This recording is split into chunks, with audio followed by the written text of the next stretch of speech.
Let's head straight now to Hurricane Sandy, heading into the Caribbean right now, and it could be targeting the East Coast next. Sam has been tracking the latest on this killer storm's path. Sam, a lot of people worried about this one. Yeah, and with good reason. I mean, when you look at what we're about to show you, you'll see why we're concerned about this storm anyway. Let's show you the deepening center of this storm as it kind of exploded in strength overnight. Look at the little dark center there as it hops off Jamaica, then moves across that eastern end of Cuba. That's the center of this storm. Now, the waters in here are in the 80s, so it's going to slow down a little bit, but stay the strength that it is, maybe weaken a little bit over the next few hours as we watch it head into the Bahamas. But when we look at what's ahead for this storm and the combination of storms heading towards it, it reminds us a lot of another storm in recent history.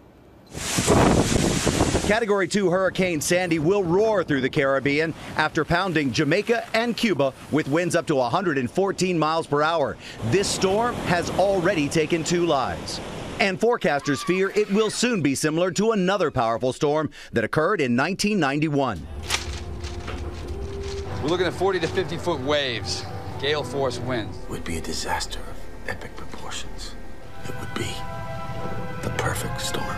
But the perfect storm stayed off the coast of New England when Hurricane Grace joined with a powerful nor'easter, bringing 50-foot waves and gale force winds.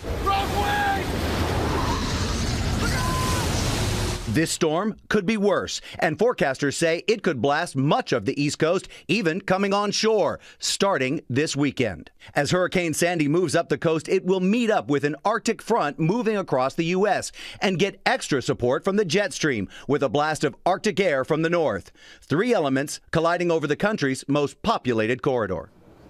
And this is exactly what steers that storm system. Now, right now, the idea is that Sandy will continue to weaken as it moves up the Atlantic seaboard. But this front has a tendency to draw systems toward it. Any cold front kind of does. So it looks like this system will get so far and then try to make a little hook in. And that hook will be anywhere from the Delmarva Peninsula in toward the New York Long Island area right there, that we believe this storm system will be a hybrid storm by the time it moves there. And the forecast models are kind of agreeing with that. You remember a couple of days ago, they were laying it all out toward the Atlantic. 1 or 2 still do, but most of them and the trusted models will curve this thing in by the time we get into Monday and Tuesday of next week, making it a big rainmaker, some flooding, some gusting winds, a lot of trees down, a lot of power outages. We'll follow it moment by moment.